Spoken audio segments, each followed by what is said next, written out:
ایک شخص آیا کہ نبی پاک صلی اللہ علیہ وسلم سے کہتا ہے اللہ کے رسول صلی اللہ علیہ وسلم مجھے وسوسے بہت آتے، میں کیا کروں؟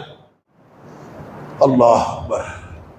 اس شخص نے جس نے کہا تھا نا نبی کریم صلی اللہ علیہ وسلم سے کہ مجھے وسوسے آتے، سبحان اللہ، نبی اکرم صلی اللہ علیہ وسلم فرمایا تو ایسا کر، لا حول ولا قوت الا باللہ پڑھا کر۔ اللہ اکبر، لا حول ولا قوت الا باللہ پڑھا کر۔ ایک روایت میں ہے 100 دفعہ پڑھا کر، لا حول ولا قوت الا باللہ۔ اس سے کیا ہوگا وہ میں بات بعد میں عرض کرتا ہوں، لیکن یہ سمجھ لیجئے کہ لا حول ولا قوت الا باللہ پڑھنے کا مطلب اصل میں کیا ہے۔ لا حول کا معنی ہے کوئی طاقت نہیں، لا قوت کا معنی بھی ہے کوئی طاقت نہیں، الا باللہ سوائے اللہ کے۔ یہ 2 دفعہ لا حول ولا قوت، یا تو یہ پازیٹو اور نیگیٹو ہے کہ اللہ میرے پاس نہ کوئی نیکی کرنے کی طاقت ہے نہ برائی چھوڑنے کی طاقت ہے، میرے پاس تو طاقت ہے ہی نہیں، میں شیطان سے بچ جاؤں رحمان سے جڑ جاؤں میرے پاس طاقت نہیں ہے،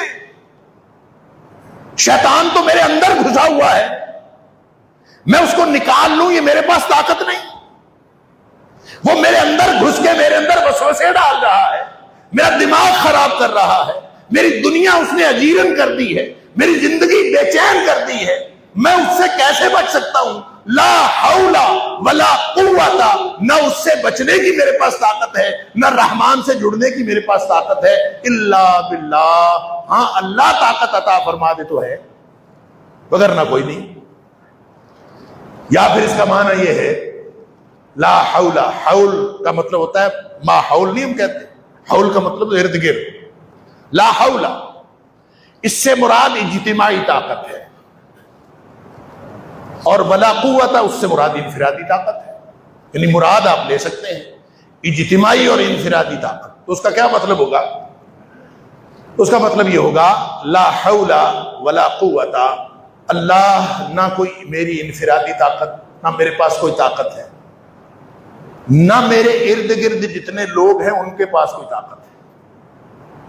یہ میں ڈاکٹروں کو بلا لوں، میں دم جھاڑا کرنے والوں کو بلا لوں، میں پیروں فقیروں کے پاس چلا جاؤں، میں کسی کے پاس چلا جاؤں، ساری دنیا جڑ جائے، یہی عقیدہ سکھایا تھا نا ابن عباس رضی اللہ تعالیٰ عنہ کو نبی اکرم صلی اللہ علیہ وسلم کہ بیٹے ساری دنیا اکٹھی ہو جائے تیرا فائدہ کرنے کے لیے، اللہ نہ چاہے تو تیرا فائدہ نہیں کر سکتا، اور ساری دنیا تیرا نقصان کرنے کے لیے اکٹھی ہو جائے تو تیرا نقصان نہیں کر سکتی جب تک اللہ نہ چاہے۔ بات ختم، یہ عقیدہ ہے۔ تو اصل میں لا حول ولا قوت الا باللہ پڑھتے ہوئے اس عقیدے کا اظہار ہے اور اقرار ہے، اور یہ بے بسی کا کلمہ ہے، اللہ میرے پاس کوئی طاقت نہیں، میں بے بس ہو گیا ہوں، نہ کوئی میرے پاس جتنے مددگار تھے، وہ ڈاکٹرز تھے، وہ انجینئرز تھے، وہ جتنے بھی ارد گرد دم جھاڑا پھونک مارنے والے، رقیہ کرنے والے جتنے لوگ تھے، لا حول، اللہ کسی کے پاس کوئی طاقت نہیں، یہ سارے بے بس۔ بے بس سے، بے اختیار سے مدد لینی تو کیا لینی؟ بے اختیار سے آپ کہیں کہ میری مدد کرو، اس کے پاس اپنا اختیار نہیں، وہ تمہاری مدد کیا کرے گا؟ اس سے امید ہی کیا رکھنی، اس سے کیا توقع رکھنی کہ یہ بے اختیار آدمی میری مدد کرے گا؟ مخلوق ہے، بے بس ہے، وہ خود اپنے سانس اندر آنے اور سانس باہر جانے کے لیے اللہ کے حکم کا محتاج ہے، وہ تمہاری کیا مدد کرے؟ اسباب کی دنیا میں ایک دوسرے کی مدد کرنے کا بھی حکم ہے، مدد لینے کا بھی حکم ہے، لیکن اس پر بھروسہ نہیں کرنا، بھروسہ مسبب الاسباب، اسباب استعمال کرتے ہوئے بھی بھروسہ مسبب الاسباب۔ تو پھر جب یہ کہا لا حول ولا قوت الا باللہ، اللہ کوئی اجتماعی طاقت نہیں، ساری طاقتیں ختم، اور کوئی انفرادی طاقت بھی کوئی نہیں، تو اس کا مطلب کیا ہے؟ اللہ میں دنیا کا بے بس ترین انسان، بے بسی کا کلمہ میں اس لیے کہتا ہوں لیکن جب الا باللہ کہہ دیا، اللہ طاقت ہے ہی کوئی نہیں، نہ کوئی اجتماعی طاقت، نہ کوئی انفرادی طاقت، الا باللہ۔ جب اللہ عطا فرما دے تو میں دنیا کا طاقتور ترین انسان ہوں، جب اللہ عطا فرما دے تو میرے پاس طاقتیں بھی ہے، میرے پاس سب کچھ ہے۔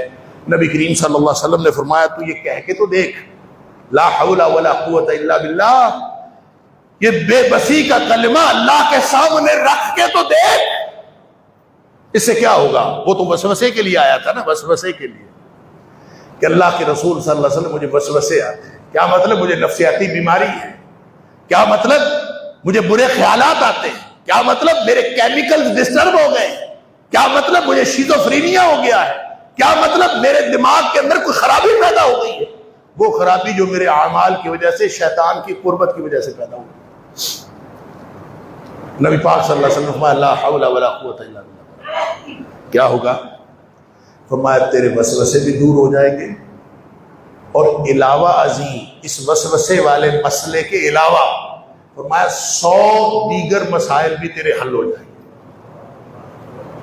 اللہ اکبر! کبھی گن کے دیکھیں ہم جو مسائل میں گھری دنیا ہے، ہم جو مسائل میں گھرے ہوئے انسان ہیں، ہم اپنے آپ کو مظلوم سمجھتے ہیں، کبھی گن کے دیکھیں کسی شخص کی زندگی میں 100 مسئلے نہیں ہیں، 5-7 مسئلے ہوں گے۔ کبھی گنے تو صحیح مجھے کتنے مسائل درپیش ہیں، 5-7 مسئلے درپیش ہوں گے، میکسیمم کوئی 10-12 مسئلے درپیش ہوں گے۔ ویسے تو اگر اللہ تعالیٰ کی نعمتوں کو گننا شروع کر دیں تو مسئلہ باقی رہتا ہی کوئی نہیں، لیکن اگر مسائل ہوں بھی تو زیادہ سے زیادہ کتنے ہوں گے؟ بہت تھوڑے مسائل ہیں۔ اللہ! اور جو ان مسائل کو 100 بھی ہوں تو نبی کریم صلی اللہ علیہ وسلم نے فرمایا یہ اتنا بڑا کلمہ ہے لا حول ولا قوت الا باللہ کہ یہ تیرے وسوسے بھی دور کر دے گا اور تیرے دیگر 100 مسائل بھی حل ہو جائیں گے، جو حل نہیں بھی کرنے کی نیت تھی وہ بھی حل ہو جائیں گے۔ وجہ کیا ہے؟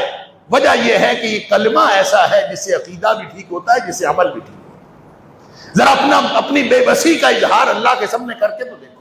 دنیا والوں کے سامنے بڑی بے بسی کا اظہار کرتے ہیں، میں مر گیا، میں لٹ گیا، میرے پاس کچھ نہیں ہے۔ کبھی اللہ کے سامنے بے بسی کا اظہار کر کے دیکھو۔ بس یہ عقیدے کی بات ہے، عقیدے کے ساتھ عمل جڑا ہے، اور جب عمل جڑ جائے تو پھر اللہ تعالیٰ کی طرف سے رحمتیں نازل ہو جائیں۔